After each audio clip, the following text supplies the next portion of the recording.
Namo tassa bhagavato arahato samma sambuddhassa. Namo tassa bhagavato arahato samma sambuddhassa. Namo tassa bhagavato arahato samma sambuddhassa. Without having overcome these 5 hindrances, it is impossible for a monk whose insight thus lacks strength and power to know his own good, the good of others, and the good of both. Nor will he be capable of realizing that supreme state of distinctive achievement, the knowledge and vision enabling the attainment of the noble ones. So friends, the last couple of days you've been hearing from the senior monastics about jhana. And for the next 2 times, well, I'm going to be talking today and also Friday. What I'm going to be speaking to you guys about is the hindrances. And this is apt because while I fully admit that I have no jhanas, I sure have tons of hindrances, as do we all. So I wanted to start with a story to really kind of push forward a point that Bhante Ji made a couple days ago. And this is a story of my own practice. This is going back about 4 years ago. You know, I had been meditating for 7 years. I didn't know anything about jhanas and hindrances and all these kind of things. That always felt that it was something way above me, you know. So I didn't learn anything about that. I didn't know anything. And I was getting into a period of my practice where I started to get deeper and deeper into concentration. The states that I now know, I guess I would say that they're like, I think it was Bhante Ji or Bhante Sila was talking about in the neighborhood of jhana, right? And so I'm at my desk at work, and I'm meditating and I'm following my breath, and all of a sudden, a nimitta appears. Boom. I knew enough to know what a nimitta was, and as soon as I saw it, I got excited, and it went away. And then, now, 4 years later, I haven't seen it since. Somebody asked a question the other day about I had been in jhana before, and now it's a bunch of years later, and I have not been able to do it again. Bhante Ji made a very good point, and it's the point when this experience happened to me, I decided, okay, I need to know about jhana. So I started learning, and I came here. I came to a jhana retreat. And it was a 9-day retreat. The first 5 of those days, I didn't hear word 1 about jhana. 5 days were hindrances. So this goes to show you the importance of the hindrances. Bhante Ji's response to that person who asked, who had a similar situation to mine was, yeah, you got lucky. Maybe you got in once, but the problem was you didn't know how to do it again. And so that's my situation. This thing happened to me all out of the blue, and it's like, okay, well then how do I do it again? I had no idea whatsoever. That's why I came here to seek, answers from somebody like Bhante Ji to understand. And so he was quite clear. It's the hindrances. The hindrances, you do not gain jhana. You do not grasp jhana. Jhana comes when the hindrances subside. And so some of you out in this room might be jhana practitioners, and if you are, I have much mudita for you that you can get into the first jhana or whatever jhana. But for the rest of us, this is what we're working with. For us to get to the point where we can have to experience the jhanas, every day we're working with our hindrances. So this is the importance of the hindrances and the importance of knowing the path to jhana. So you can see when you get to a certain state and then you get out of it, you can see, okay, well now I know how to get back there. It wasn't just some weird fluke. I had no idea what I did or how I did, whatever happened. Now I know how to get back there. So my practice for these past 4 years has been following my breath and understanding the hindrances. That is the path to jhana. So let's talk about the word hindrance. The Pali word is nivarana. And this word means obstacle, hindrance. What is it an obstacle to? It's an obstacle to insight. It's an obstacle to understanding.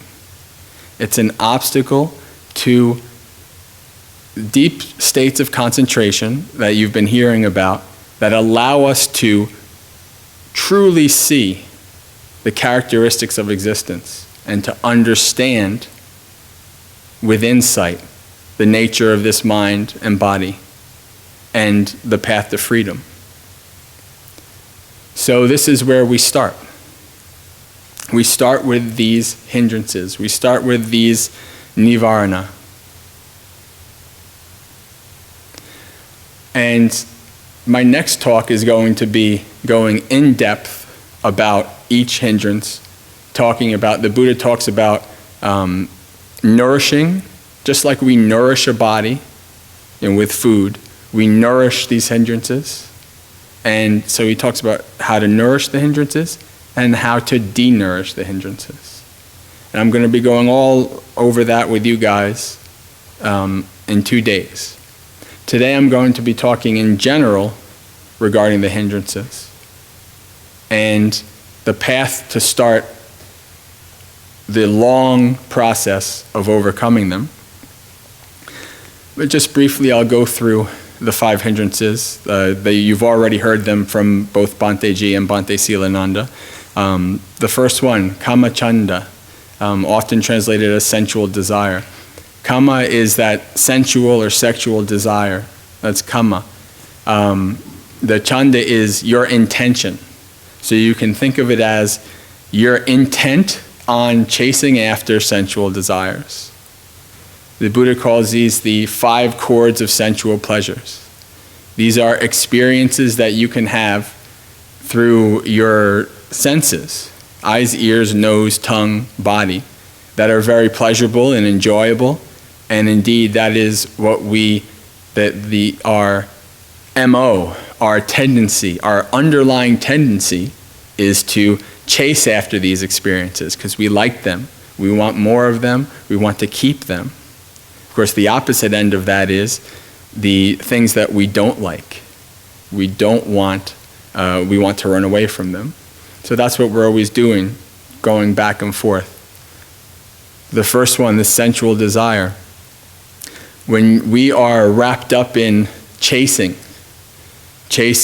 whatever we want, chasing that pleasurable experience, when we're wrapped up in that, our mind is in no state, it's not ready, it's not malleable to have a deep tranquility and concentration.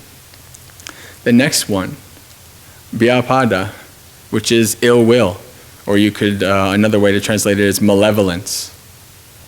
So this is this, in your mind, this hatred, this strong aversion to whatever it is, people, places, experiences. And again, this is something that obstructs. It's something that does not allow a clear mind. You know, if you're angry, you know if you're and you're a meditator. Everybody here has been to multiple retreats, so you know. I'm assuming you have some experience with your mind.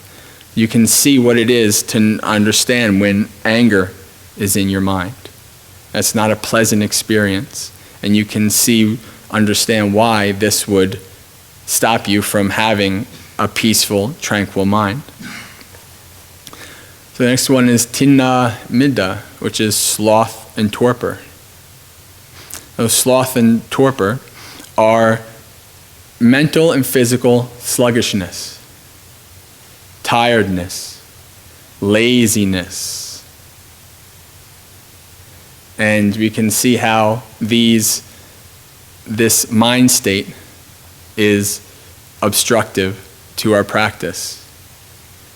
And you can see if while we're all meditating, especially in the morning or after we're eating, if you open your eyes and you look around, you'll see, us up here or you guys around, you're all like this.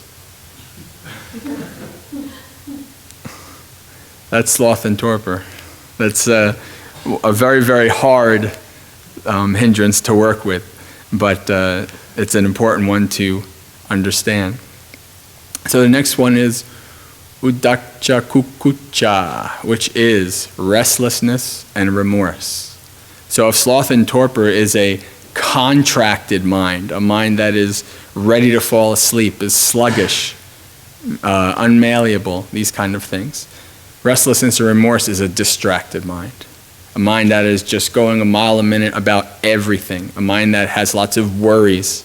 A mind that has, again, they use remorse because that word kukucha, actually one of the ways you can define that word as actually doing unskillful deeds. So you can see that these actions that we perform in our lives, you can see how that leads to this restlessness and remorse in our mind. And then the last one is vichikitcha, which is skeptical doubt. Now there's two kinds of doubt. The first one is approved of and part of the Buddhist practice. And that is that the doubt of questioning, the doubt of, you know what, I don't necessarily know if I believe this or understand this. I'm going to question this. I'm going to examine it. And then there's the skeptical doubt of, well, this is stupid, where your mind is closed and there's nothing that can sway you about anything, right? And so this doubt can be very crippling. It can be extreme. It could cause you to quit the practice in itself, let alone have an obstruction to the practice. So these are the 5 hindrances. And these are, the Buddha has many, many similes for these, many things to say about the 5 hindrances. I'll be going over some of the similes later towards the end of the talk. But these are the main culprits. These are the hindrances. And people think, oh, these things, I can't stand these things. They're keeping me from having my peaceful meditation. Who's doing this? Why is this happening to me? Well, you can think about the hindrances in that way. Or personally, I like to think of the hindrances as a friend. Why? It sounds kind of weird, right? What are the hindrances doing? They're helping you in your practice. Why? Because they're showing you where your craving is. They're showing you where you need to work on. That's the first step in understanding the hindrances, is understanding where they come from and why they're there. A lot of times we have these feelings and these thoughts about our thoughts and things that come into our mind. We're like, why is this here? We're always looking for some kind of external reason for this. I'm angry because you made me angry. These kind of things, right? But the important thing to know about the hindrances is that the hindrances are not forced on you. They're not thrown at you from some kind of external force. The hindrances have arisen because you set the groundwork in the past for those hindrances to arise. So, in that regard, the only person to blame is yourself for these hindrances. Now that doesn't mean that you should get all down on yourself. Oh man, I suck. I'm so horrible. I have all these hindrances. What that is telling you is that because you have the responsibility of these hindrances, because these hindrances arose because of your past actions, guess what? You have the ability to change that.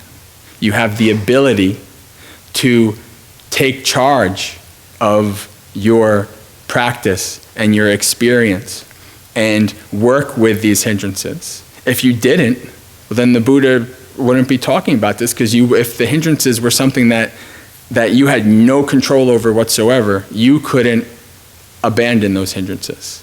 And you couldn't get into jhana and all of these kind of things. But because you can, then that can help you understand and give you the confidence to say, you know what, I can do this. That's been one of the biggest things in my own practice as of late, understanding the deeper you get into really seeing how the mind works and how karma works, is that you really understand that what you're doing right now is setting the groundwork for what's going to come into your mind and what's going to happen to you in the future. You don't even if you don't believe in future lives or past lives or anything like that, you can see it within your own experience that, you know what, I'm doing this, or this hindrance has arisen in my mind, and you can see the connection to something that you did in the past, or some kind of habit that you have, some kind of mind state that you nourished, that led to you having these hindrances. So once you take responsibility and understand that these hindrances are something that you have control over, well, then you can get down to the business of understanding them, working with them, and finally abandoning them. And that is the point for us those of us who wish to follow this path to the end, to understand, to realize freedom. The Buddha is very clear. The way you do this is through insight, through seeing things as they truly are. Seeing things with, as Bhante said the other day, vipassana. Vipassana means to see deeply, to see through. Okay? When you're able to do that, then that is when you're able to start letting go of suffering. And all of, like Bhante showed you, the hindrances and the defilements and the fetters and the underlying tendencies and all of that stuff starts to fade away because the roots have been uprooted. So all of that starts with the understanding of the hindrances. And so today, since I'm not going to talk specifically about the hindrances for a while, at least until Friday, I want to give you a cheat sheet on how to work with the hindrances. It's very simple. The Buddha says, to abandon the 5 hindrances, you should develop one thing. You should develop satipatthana, the 4 frames of reference, the 4 establishments of mindfulness. Okay, that's the end of my talk. So, no. No, okay. So, why? What are these 4 foundations of mindfulness? We can see in the Noble Eightfold Path. Bhante was talking about Samma Samadhi. That's number 8. That's the right concentration is number 8. It's the final aspect that is supported by all of the previous factors of the Noble Eightfold Path. The one right before that, Samma Sati, right mindfulness. And the definition of right mindfulness is the 4 foundations of mindfulness. I'll talk about them very briefly here because we don't have days and days, but we have coming up, I think it's in 2 or 3 retreats, we have a whole retreat on the 4 foundations of mindfulness. So if that's something that you are not too familiar with and you'd like to learn more, definitely come back to understand that. 4 foundations of mindfulness are the capstone of the Buddha's teaching on mindfulness. They are not only something that you do as part of your meditation, but something that you do as part of your life, as part of everything that you're doing. And so you are examining these four things. What are these four foundations? First one is kaya nupassana, understanding body as body. Vedana nupassana, understanding feeling as feeling, or feeling in feeling. When you start to study the four foundations of mindfulness, you see that people translate it different ways and teach it different ways. There's a lot of ways that this happens. Third, chitta nupassana, understanding mind in mind. And fourth, dhamma nupassana, understanding dhammas in dhammas, or phenomena in phenomena is how it's translated. And so when we think about, when we practice understanding the body, all of these are a framework. These are tools that the Buddha gives us to understanding with mindfulness our experience. So the first part of understanding the body, the first part is actually mindfulness of breathing. Understanding the breathing. Then there is understanding postures, sitting, standing, walking, lying down. You fully understand what you're doing while you're doing these things.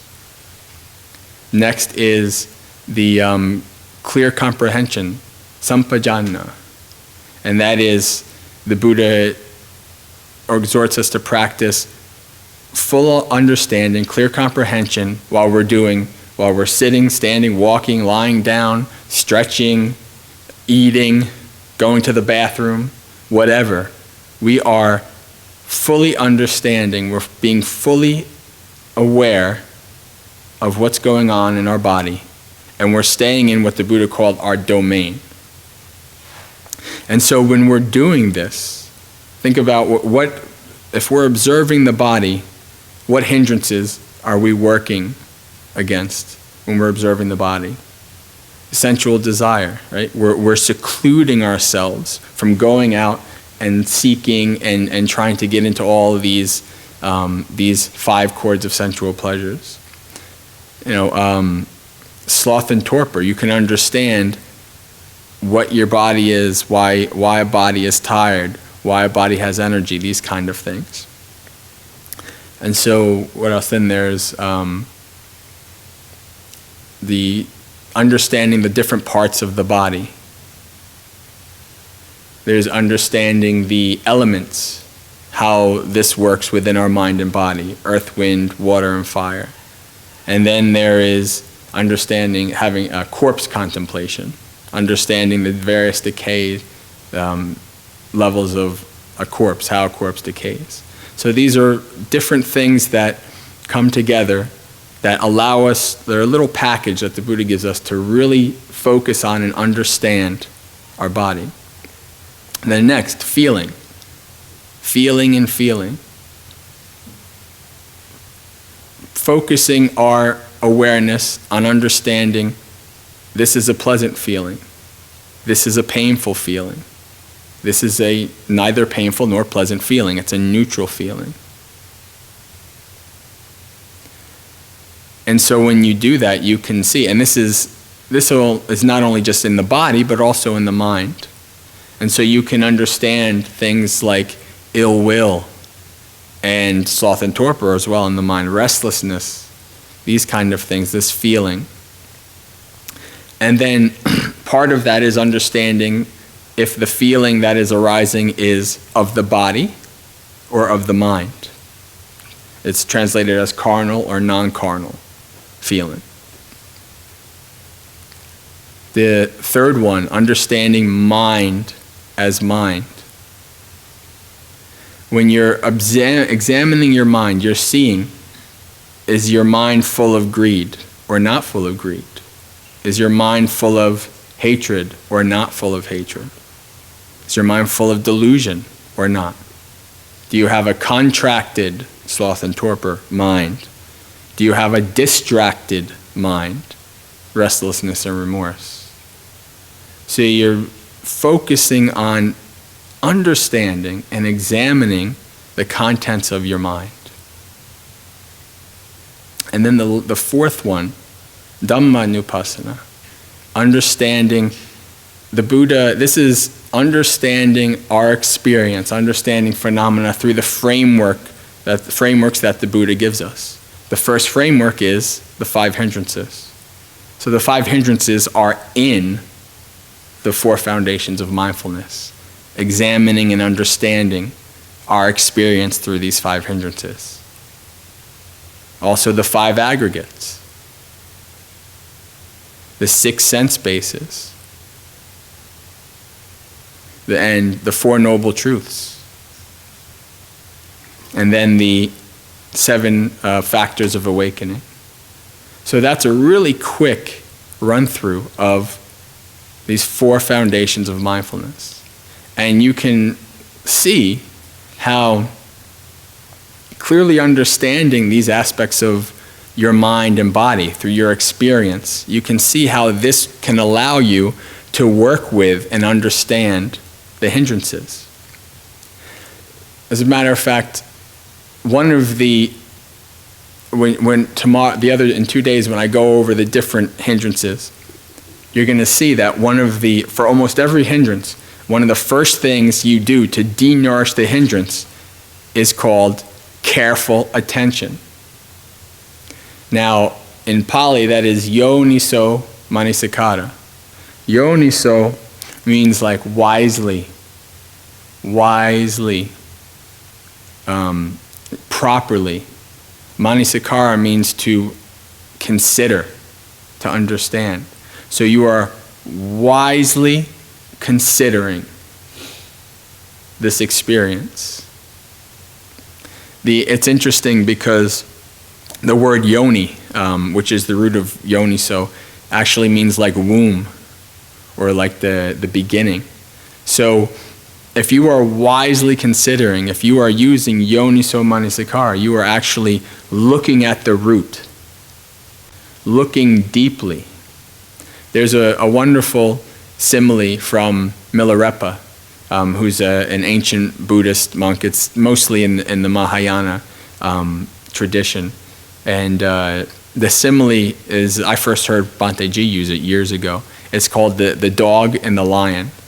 The simile goes that if you throw a stick, the dog will run after the stick. The lion will run after you. So what does that mean? The lion is going to the root. The lion is really trying to see and understand the cause. And so this is what we want to do with these five hindrances. As a matter of fact, to use, and I'm going to read this directly because I think it's most impactful that way. Herein, monks, when sensual desire, whatever, any of the hindrances, when these hindrances are present in him, the monk knows, there is this hindrance in me. So it's just a basic awareness. Oh, you're sitting here, you're like, oh, I'm getting deep. All of a sudden, you start thinking, oh man, I want some ice cream. Boom, there's a hindrance in you right there. You can just see that. You understand, ooh, Or, oh, I hate that person at work. You can see it. Right? If you're being aware, you're being mindful, you see it. You can see it as it arises. So there is sensual desire in me. And when this hindrance is absent, he knows there is no hindrance in me. So again, it's not only you're seeing when it's there, you're understanding, oh, this is pretty good. I don't have any hindrances. This hindrance is not here. What am I doing right? So you're questioning and examining and understanding. He knows how the arising of non-arisen hindrances comes to be. So right now you have no hindrances, you're hanging out, you're meditating, everything's going good, a hindrance comes. How did that hindrance come? Why? We don't know. right? But as we practice and we work on our understanding, we can understand this and we can see this happening. He knows how the rejection of an arisen hindrance has come to be. A hindrance is here. How do I work on letting it go? How do I abandon this hindrance? And he knows how the non-arising in the future of the rejected sensual desire comes to be. Okay, from here on in, I don't want to have any hindrances. How do I do that? I don't know, but we're working on it. We understand this. That's what we have to see with our own experience. Day by day, as we're practicing, as we're coming to know the hindrances, you can see from this, we need to know the hindrances inside and out so that they can't trick us. The mind is, I thought of this yesterday, the mind is perniciously devious. What that means is that the mind will do whatever it thinks, whatever it needs to convince you to do what it wants.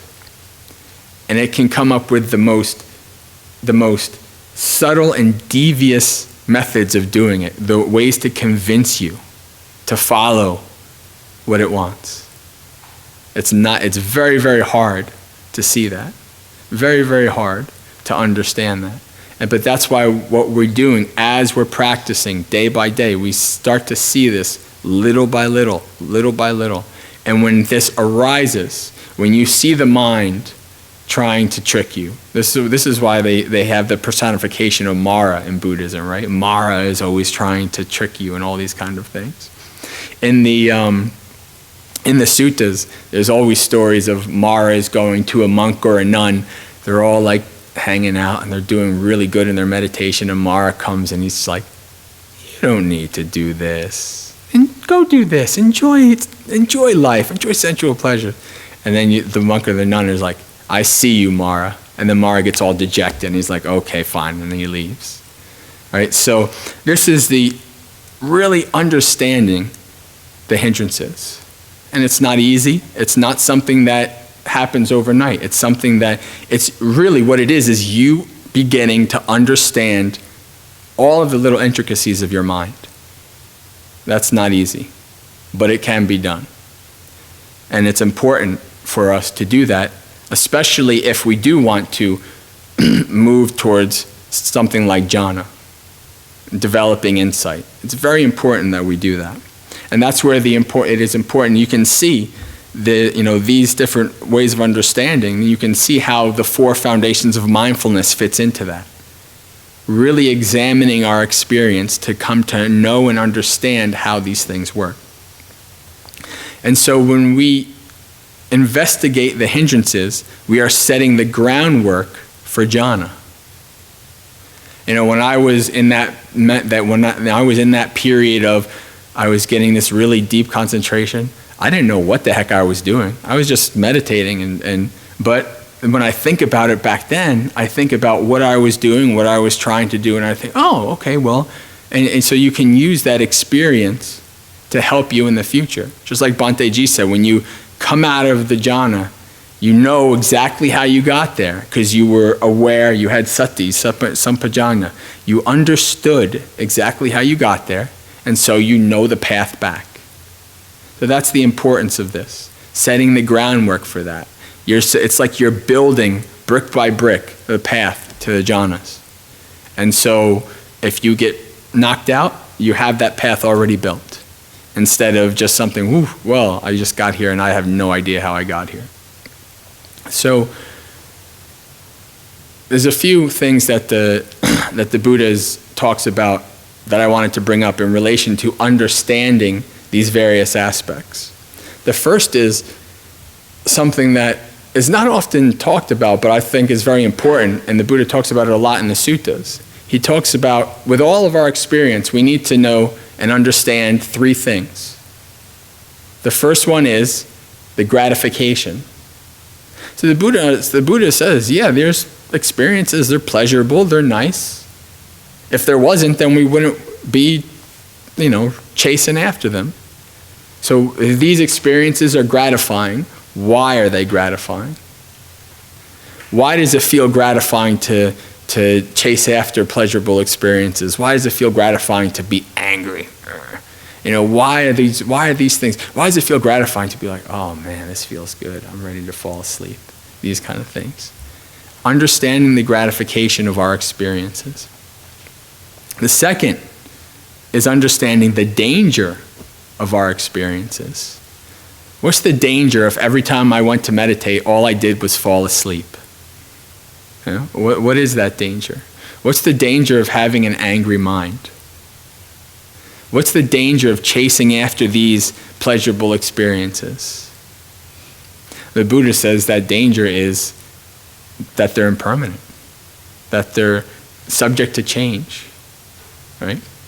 And so then, when we understand the gratification, we understand the danger, we can then understand the third thing that he wants us to understand, and that is the escape. What is the escape from this experience? And that is always letting go of our craving. So when we understand the gratification, the danger, and the escape, we understand, this is why people kind of think that, like in Buddhism, you're supposed to like not know anything about sensual pleasures, or you're supposed to like be whipping yourselves and all these kind of things like this. But no, the Buddha actually wants you, if you're hiding from the sensual pleasures, if you're not paying attention, wise consideration, then you will not understand the danger and the escape from those. So this is why it's important to understand these three things: the gratification, the danger, and the escape. And when we're practicing understanding our experiences with mindfulness, right? Bhante G's definition of mindfulness was really, really good the other day. I actually wrote it down because I thought I had not heard him define mindfulness that way before, and I liked it. He said, undivided, unbiased, right? What is unbiased? We have, and we act through three things: greed, hatred, and delusion. Greed is the I like mind. I want it, I want more of it, I want to keep it and hold it and not want to lose it. Hatred is the I dislike mind. I don't want it, I don't want to have anything to do with it, I want to hide it, I want to push it away, get it away from me. Delusion is the I am mind. That is the mind related to thinking that we have this identity. But that's a whole other talk and a whole other retreat. I'm not going to go too deep into that. But when you see these, when you are examining your experience without hatred and greed and hatred, without these two likes, there's, like I said, this MO of going towards what we like and avoiding what we don't like. When you see that, then you're starting to be able to see and understand all of these experiences with mindfulness. And so the final thing that I wanted to talk about in regards to understanding has already been spoken. It's the three characteristics of existence. When you see these experiences, when you see the five hindrances through these three characteristics of existence, you can also understand the gratification, the danger, and the escape.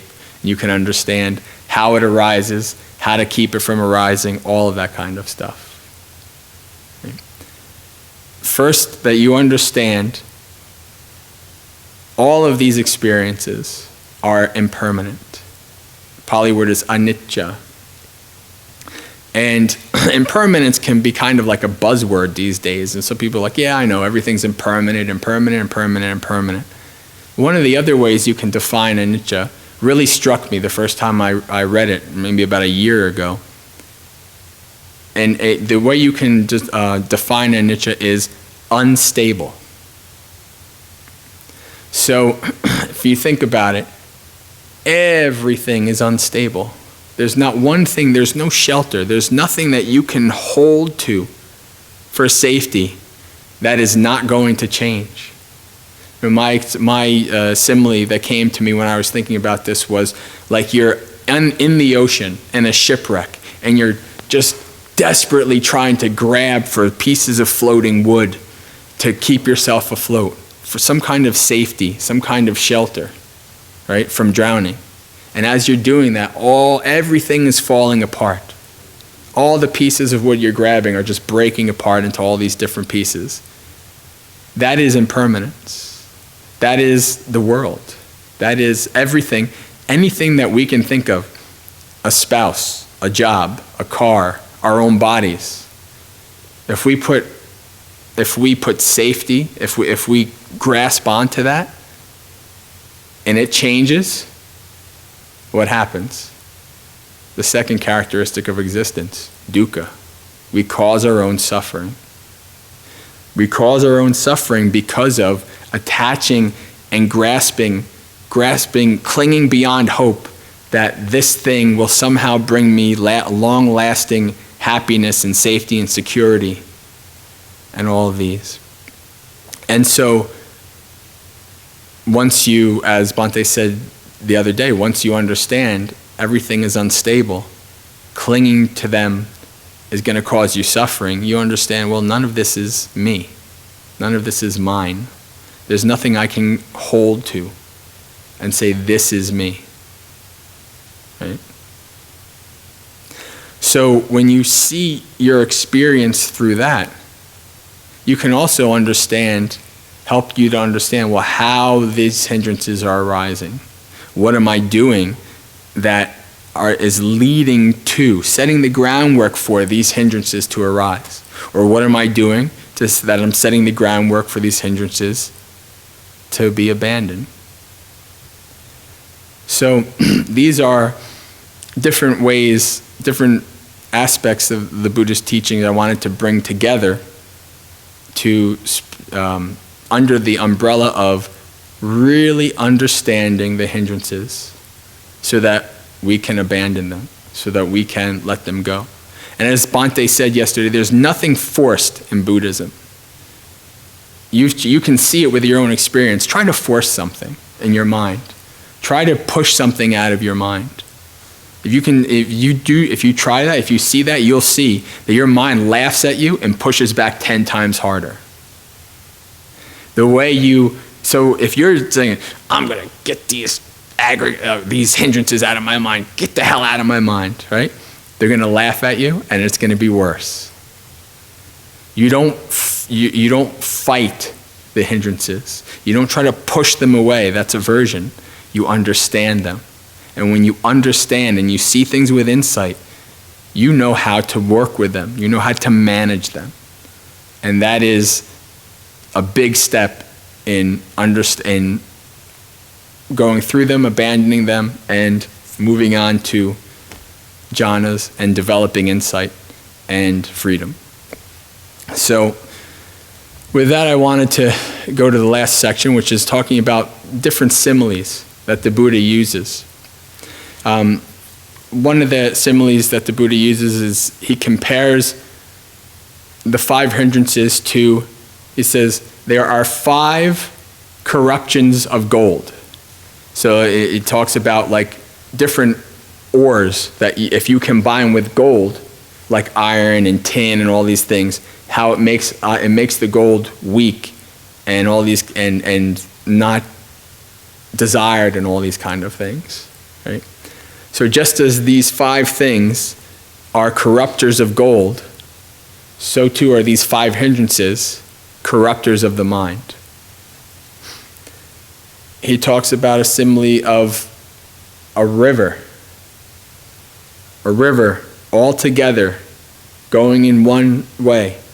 And then there's an irrigator, and that irrigator breaks that river into 5 little streamlets, right? So the power and the understanding of, and that's a good simile for a concentrated mind, right? It's the full power, the full understanding of your mind is together. The hindrances spreads that out, and this is where you get all the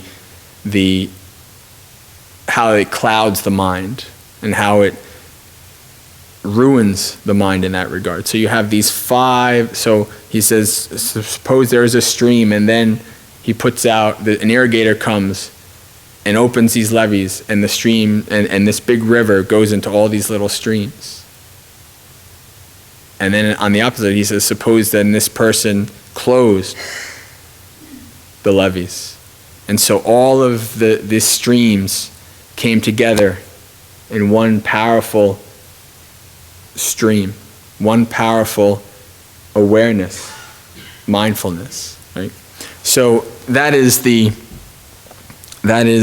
simile that shows you what these hindrances do. And he gives 5 quick examples. I mean, it's one simile, but he gives 5 quick examples. The first one is, so a person takes out a loan. So a person becomes in debt, right? And, you can understand what it is to be in debt. It's not a pleasant experience, very heavy experience. So a person takes out a loan, engages in trade, and the trade succeeds. And after a time, he's able to pay back the loan, and then he has enough to start a family, and he's very happy, he rejoices, he's glad, right? That feeling of, I'm sure most of us have some kind of debt. So maybe some of you have been able to let go of that debt, right? Or pay off that debt. Like that final paycheck to pay off that debt. It's like, wow, I'm done. I'm happy. This is great. I don't have to worry about this heavy weight on me anymore. That was how I felt when I paid my last car payment before I became a monk. No more car payments. Done. Yes, this happened. And then, so another example, a man is sick and in pain, suffering. And then later on, a person gets better. And so that feeling of, I was really sick. And then your body is really slow and you just don't want to get up. And then it's horrible. And you're sitting there for days. And then you're better and you're like, yes, I can go run a marathon. Like that feeling of something that was taken away from you. Just that the ability to have your body to be in health has been taken away. And now it's back. And so you become glad and happy in that regard. Glad at heart. The next is like somebody thrown into prison. And they're in prison for a time. And then one day they're released. So that release of being in prison. If you've meditated and you understand, like, say, an angry mind, right? You feel like or somebody who is very angry all of the time. You can see that it's like a prison, right? And then maybe you've had the experience of the anger subsides. And you're like, oh, wow, this is so much better, right? So you're in prison and then you're out. That freedom, that gladness, happiness of being a free person. And then the next one is, just as a person was a slave. And then that person later on was freed. Same thing as kind of being in a prison, right? You were in this bondage, and then that bondage was broken. And then the last one is, as a person, a person is traveling, having a long journey, and he goes through a desert, and he's very, and there's lack of water and lack of food, and it's a struggle, and he almost dies and all these things. And then finally he reaches an oasis, or he reaches the other side of the desert. I survived. I made it. This gladness, this wonderful feeling. So these 5 similes, these 5 examples are what the Buddha gives to the hindrances and when those hindrances are abandoned. And so he says, but when these 5 hindrances are abandoned, he considers himself free from debt, rid of illness, emancipated from prison's bondage, as a free man, as one who has arrived at a place of safety. And when he sees himself free of these 5 hindrances, joy arises. And in him who is joyful, rapture arises. One who has rapture, stillness arises. one who has a mind that is stilled, happiness arises. And then from happiness comes concentration. When we think of concentration, we think of like, I'm concentrating really hard. That's not what we talk about. When we mean concentration, when we're talking about concentration here, we're talking about something that arises naturally from this. These hindrances are abandoned. And joy and rapture and peace and all of that arises. And then from that naturally, there's nothing keeping you from it. You just naturally come to concentration. And then from that, the next step that the Buddha says, something that might sound familiar, quite secluded from sensual pleasures, secluded from unwholesome states. There you go, it's the jhanas. Right? So this is in brief understanding of the hindrances and how we work with them, and the joy and happiness and the concentration that arises from being free of these hindrances, from abandoning these hindrances. This sounds like a lofty goal, but actually you can see in your own practice, maybe you haven't had the experience of all 5 hindrances going away, but you might, you can see, oh good, I don't have any ill will in me. Or as you practice, a situation arises, and in the past maybe you would have had some kind of ill will, but now you don't, and you see, wow, I don't have any ill will. So you can see, even just that, you don't even have to wait till you're almost in jhana to see these things. You can see these things little by little as you're practicing. And that can help you build the confidence that, oh, okay, I'm on the right path. And this is, I'm doing this, and it's of benefit to me, and it's working, so I'm going to keep doing it. So, in the end, it behooves us to understand these hindrances. Understand that we are both the cause of these hindrances to arise, and we can also be the cause of these hindrances to be abandoned. And that is our work.